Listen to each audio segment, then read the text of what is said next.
की जय. सगळ्या आनंदाच्या ह्याच्यात असं कोणी सुचवत नाही, पण तुम्ही सुचवलं नाही. आम्हाला जमलं. खूप बरं वाटतं, कारण ना त्याच्याशी माझी नाळ आहे हे विसरता कामा नाही. आणि तूच मला ने तिकडे. त्याला विठ्ठलाला वेगळा शब्द वापरला. एकदा पांडुरंग आहे, एकदा श्रीरंग आहे, एकदा निस्संग आहे. म्हणजे शेवटच्या ह्याच्यात मुक्ती दे, त्याच्यात निस्संग आहे. किती सांग छान. आणि मध्ये जीवाला का एकदा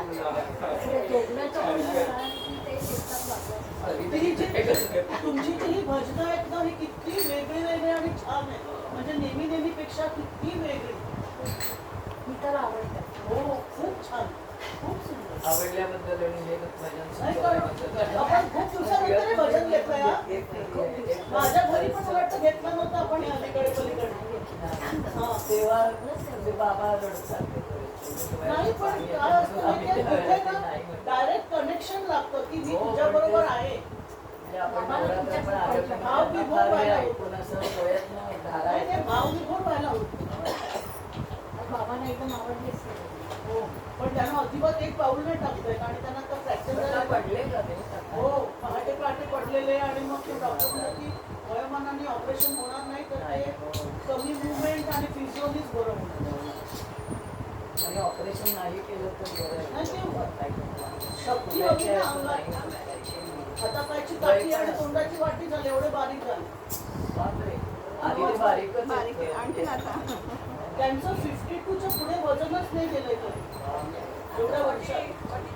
आता 46 झालं असेल. एवढे बारीक झाले. रामाच्या एक सगळ्यांना चालेल ना.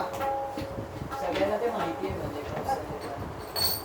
ए बाप्पा सगळीकडे करायचे लांब पाय. बाप्पाचं भजन माझ्या जिजाजींची आई होते ना, माई म्हणायचं. तर सगळं गणपती बाप्पाचं सगळं झालं ना 5 दिवसात.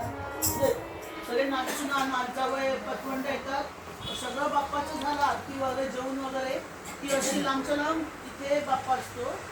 एवढं लांबच्या लांब घालतात सतरंजा आणि हातपाय लांब करून बाप्पाला बाळांना मांडीत देऊन बाप्पाचं भजन करायचं तासभर.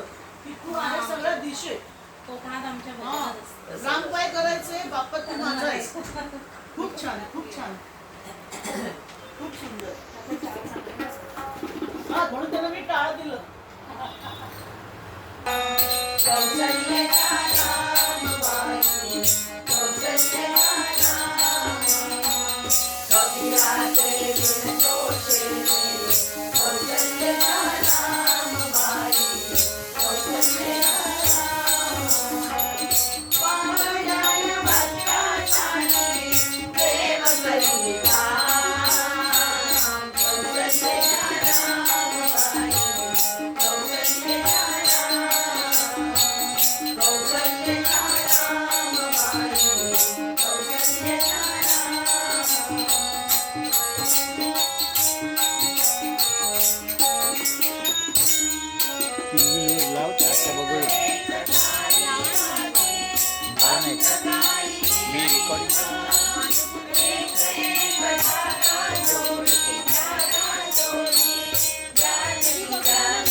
Thank you.